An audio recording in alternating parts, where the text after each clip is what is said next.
Alright, YouTube, behold, that didn't take very long now, did it? Merkel is going along with her party and saying, oh yeah, for the purposes of assimilation in German culture, we need a Burqa ban. Oh, that's funny. Wasn't it a year ago you were saying people were literal Nazis for supporting such a thing? See, here's case in point, like I said yesterday. Now, I wasn't aware that Merkel had said this until after I made my video on the EU's inevitable upcoming collapse. I said, people are going to be lied to increasingly by these establishment globalist pro-migrant parties in Europe. They're going to blame Putin for the rise of the so-called far right. They're going to blame evil Nazis. They're going to crack down on free speech. And they're going to do this. They're going to do some maneuvering to convince you, the European people in various countries, that these parties now recognize that they actually caused a problem. It is not in the nature of politicians to do so. So if they are doing so, there's an ulterior motive involved.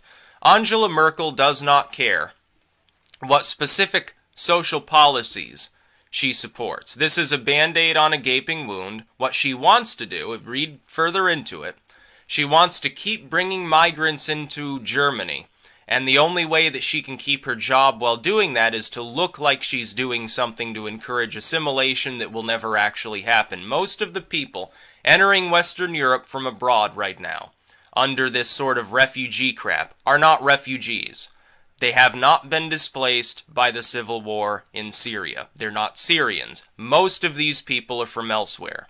Many of them are Libyan, or they're from Pakistan, Somalia certainly, maybe Yemen, Oman, some of these countries. That's where they're from. They're economic migrants. They want to go to West. They're not going to stay in Poland. They're not going to stay in Greece. They're going to go to the UK, France, Germany, Sweden, places that will give them free money, free housing, and essentially leave them alone, such that if they engage in crime, they get a slap on the wrist punishment because no government there has the balls to actually prosecute somebody who happens not to be a member of the native culture. That's what this is about. You will be lied to repeatedly for the next few years. As the European Union begins to lose more and more power, as it begins to lose more and more favor, they're going to pull out all the stops to convince you that if the EU falls, Russia will immediately invade Eastern Europe. Western Europe will immediately fall into chaos and these countries will somehow begin fighting one another. Nobody will be able to trade with anybody else, and it will suddenly go back to like, I don't know, the World War I period or something politically and socially. This will not actually happen. But they're going to tell you to think of the children. They're going to tell you first, we have a responsibility to these migrants here.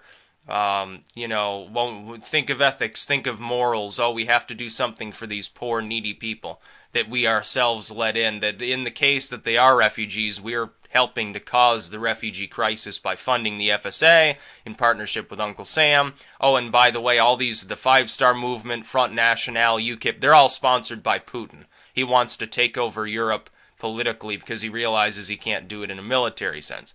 A bunch of bullshit. These countries want to be stronger.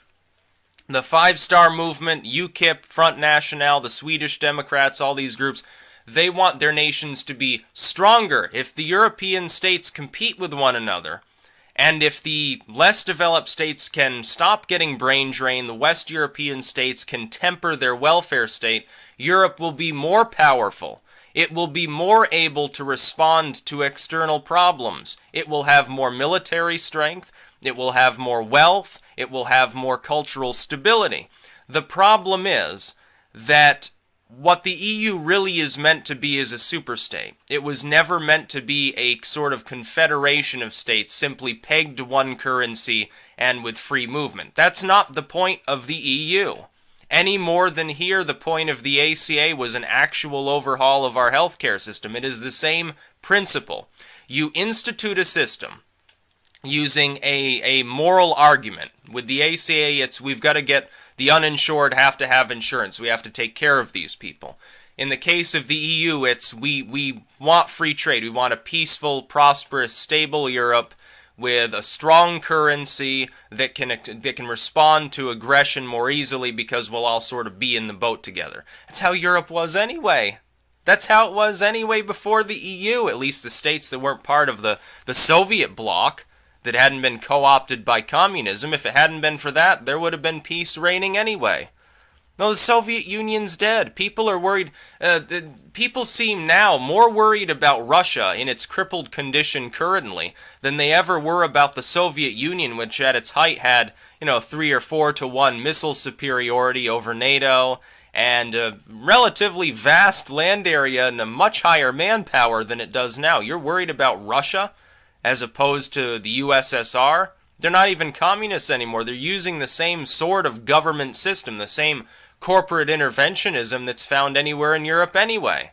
What do you have? Why would you even care if the Russians took you over? Their system's the same as yours at this point.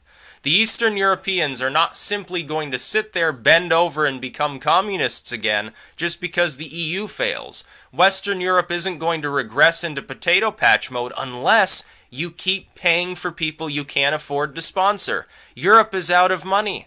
You don't have the wealth anymore necessary to take care of these problems. The great European ethos of we will remake the world in our image, we will make things magically better, we will meddle in all world affairs and design them according to our schemes and plans.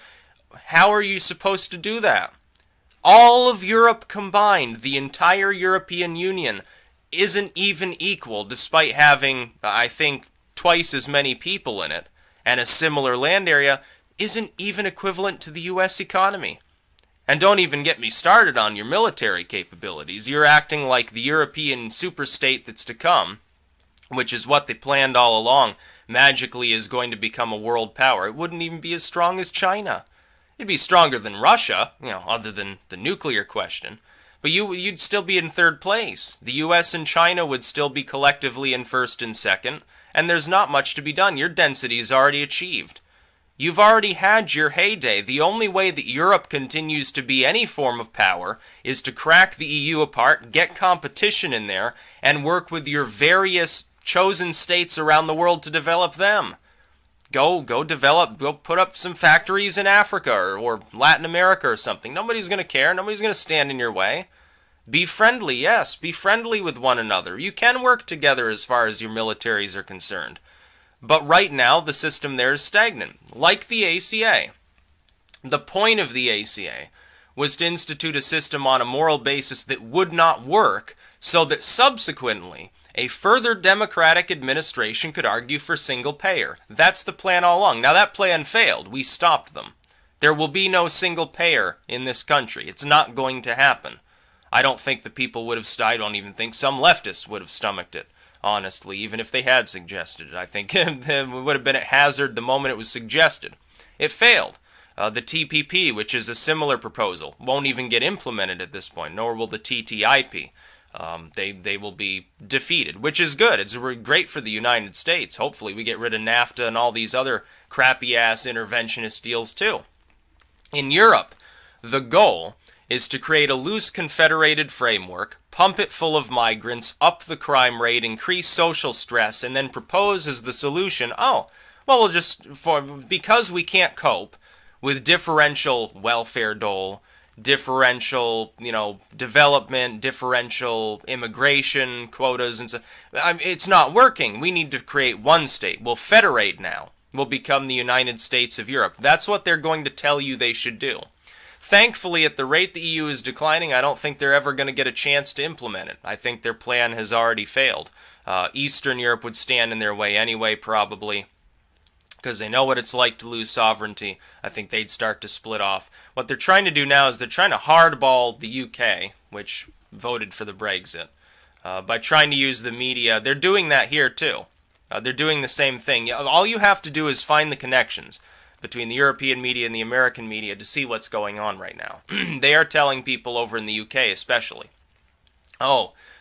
people that voted for the Brexit now are against it. People have buyer's remorse. They're saying the same thing about Trump here. Have you seen the same exact line of, we can't normalize this in both Europe and the United States? What do you think these people are doing? They're trying to save their jobs. They're trying to save their increasingly expensive government pensions. It all boils down to their money and their power. That's what they care about. Ultimately, the people like Merkel, no, they don't have strong feelings in favor of globalism other than it's their cash cow. That's why they support it. If somebody were to offer them more money to be nationalistic, they'd probably be nationalistic. You see what Merkel's doing now. She's pretending, yeah, we need assimilation, no more migrants, we can't do it anymore. We're losing money, the crime rate's gone up, people aren't assimilating, we need a burqa ban. It's a joke, it's a ruse. She doesn't actually care about this issue. She doesn't care if anyone assimilates. She doesn't care if everybody who comes into her country suddenly starts killing people. She doesn't care as long as it doesn't hurt her chance of re-election. That's why she's doing this, to save face. Hollande is not even going to bother seeking re-election. He's so embattled he won't even make it to the second round anyway. In the UK, you see, Labour, the prime sponsor of multiculturalism, sort of the slightly further left than so-called conservative movement there, because their conservative movement, honestly, is a complete joke. It's cuckservatism. It's barely even that. Has lost so much power it's basically regressed to minor party status. They're losing, it's not just the Brexit that took a toll on them, it's not just their last election, they're still losing steam. It's amazing to watch as the UK actually comes to its senses. Europeans are waking up faster, honestly. I will say this, I was wrong. I didn't expect them to wake up this quickly. I expected it to take the next couple of decades, a very, very slow, painstaking process for Europe to wake up to the threat that was right at their door. Honestly, I didn't know if they were even going to make it. I expected that in some of these countries, before they woke up, the wolf would have already barged into the hamlet, so to speak, and devoured all of the livestock, which is a pretty good metaphor, by the way, for Europe right now. Merkel is a wolf, Hollande is a wolf, David Cameron is a wolf. All these people are wolves, devouring the sheep as they may, getting nice and fat and sassy off of that glorious mutton that they're devouring constantly. But you'll be lied to more. And when this tactic, if it doesn't work, they'll switch to a new one. It'll probably be a moral argument. Look for moral arguments. Whenever the government passes a bill, for instance, the Patriot Act, the Think of the Children bill, or something like that, does it ever actually have anything to do with the positive vibes that they're trying to associate with it? Does the Patriot Act have anything to do with patriotism? No. It's a big government takeover surveillance bill that has to do with denigrating our constitutional rights. It's unpatriotic. It's the exact opposite of patriotism. It's the exact opposite of the American ideal. The European Union, is it unionized? Is there any element of togetherness, or is it causing nothing but alienation? The latter. It's causing lots of social alienation. It's causing more problems than it ever could have possibly solved. That's the point. The point is to create social stress to move towards a superstate. The Affordable Care Act, is it affordable? No. That was just a selling point that they used to get people to support it and not protest the fact that it was being implemented. The Supreme Court had to rule it a tax just to keep it constitutional. And yet people still talk about it as though it was a help to our country. Oh, a few million more uninsured people got added to insurance. Yes, and a few tens of millions of other people are paying through the nose for the plans they had before. They're paying twice as much, or they've dropped to a lower level plan to save money, or they can't even get the plan that they had before that they were obviously happy with because they were purchasing it in a somewhat private marketplace. That's the point. So you're going to be lied to more. Merkel is lying to you when she says she cares about a burqa ban or assimilation. She doesn't. She doesn't give a fuck about these things. Hollande doesn't care. Cameron doesn't care. None of these people care. Renzi didn't care. It's wonderful that the Italians are beginning to save themselves. They're following in the footsteps of the UK and Iceland. By the way, Iceland with the Pirate Party, they're not really on board with globalism. They're an anti-censorship party at their core. We'll see what happens in France. We'll see what happens soon in Denmark and Sweden, possibly even Germany. Merkel could continue to lose more and more steam. It's now at the point where her career is in its twilight. If she gets re-elected at all, she won't have any sort of a social mandate, let's face it. But Germany is still run by a person who is essentially East Germany mode. She's not into capitalism. I think we've seen that. She's a globalist. She likes Brussels more than Berlin, so to speak. That's about all. Peace out.